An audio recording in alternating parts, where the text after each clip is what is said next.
किसी की भी माँ के साथ ऐसा नहीं हो। राहुल बहुत परेशान था। उसे समझ में नहीं आ रहा था कि वो इस परिस्थिति से कैसे निपटे।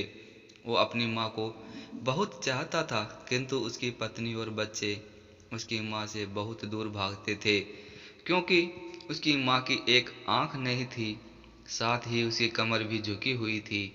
वैसे वह अपना काम सब खुद कर लेती है, किंतु फिर भी वो उसकी पत्नी और बच्चे के लिए हमेशा खटकती है। दादी, आप ऊपर के कमरे में जाओ, मेरे दोस्त आ रहे हैं, राहुल के बेटे अखिल ने बड़े बेरुखी से कहा। पर बेटा, मैं तो यहाँ बहुत दूर बैठी हूँ, राहुल की माँ ने बहुत प्यार से कहा। नहीं, आप उनके सामने मत रहो, वो मुझे चिढ़ाते हैं, अखिल ने जोर से डांटते हुए कहा। क्या हुआ अखिल, क्यों चिल्ला रहे हो? राहुल की पत्नी सीता ने किचन से ही आवाज लगाई। देखो न माँ, ये दादी यहीं ड्राइंग रूम में बैठी है और मेरे दोस्त आ रहे हैं, अखिल ने शिकायत भरे लहजे में कहा। माँ जी, आप ऊपर चले जाओ, क्यों हम लोगों को लज्जावती करवा रहे हो? सीता ने बेटे का पक्ष लेते हुए कहा। बेचारी सरस्वती चुपचाप उठकर जीने के सहारे ऊपर जाने लगी। कमर झुकी होने के कारण उन्हें ऊपर चढ़ने में बहुत परेशानी हो रही थी, किंतु वो पूरी ताकत से ऊपर के एक अकेले कोने वाले कमरे में जाकर बैठ गई।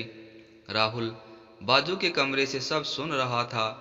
उसे कष्ट हो रहा था कि उसकी माँ को अपमानित होना पड़ रहा है, किंतु वो असहाय था। अगर वो कुछ कहता है तो पत्नी और बच्चे उसका विरोध करने लगते हैं। दूसरे उनके तर्क भी सही लगते हैं, क्योंकि वो एक प्रशासनिक अधिकारी था। उसका सामाजिक स्तर बहुत ऊंचा था। उसकी ससुराल भी एक उच्च घराने में थी, अतः वह चुपचाप इस तरह हर दिन अपनी माँ को अपमानित होते देखता रहता था। रात को राहुल की पत्नी ने कहा, देखो जी, अब कुछ करो। कल कलेक्टर साहब की पत्नी आई थी, माँ जी अपनी देशी धुन धारा में उनसे मिली।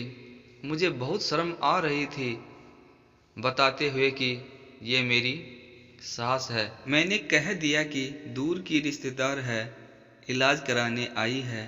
राहुल को रोना आ गया, किंतु फिर भी वह चुप रहा। उसे समझ में नहीं आ रहा था कि वो क्या करे।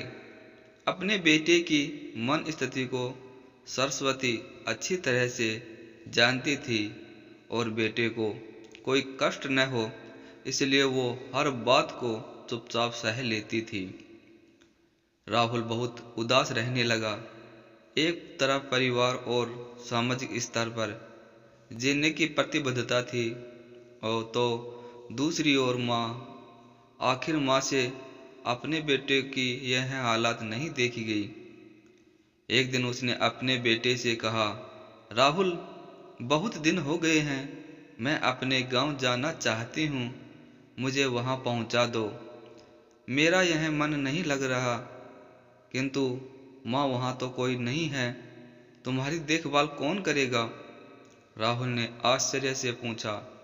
अरे सब गांव वाले तो हैं, और वो तुम्हारे मामा जी तो उसी गांव में रहते हैं, और फिर हम सारी। दोस्तों, कैसी लगी आपको ये कहानी?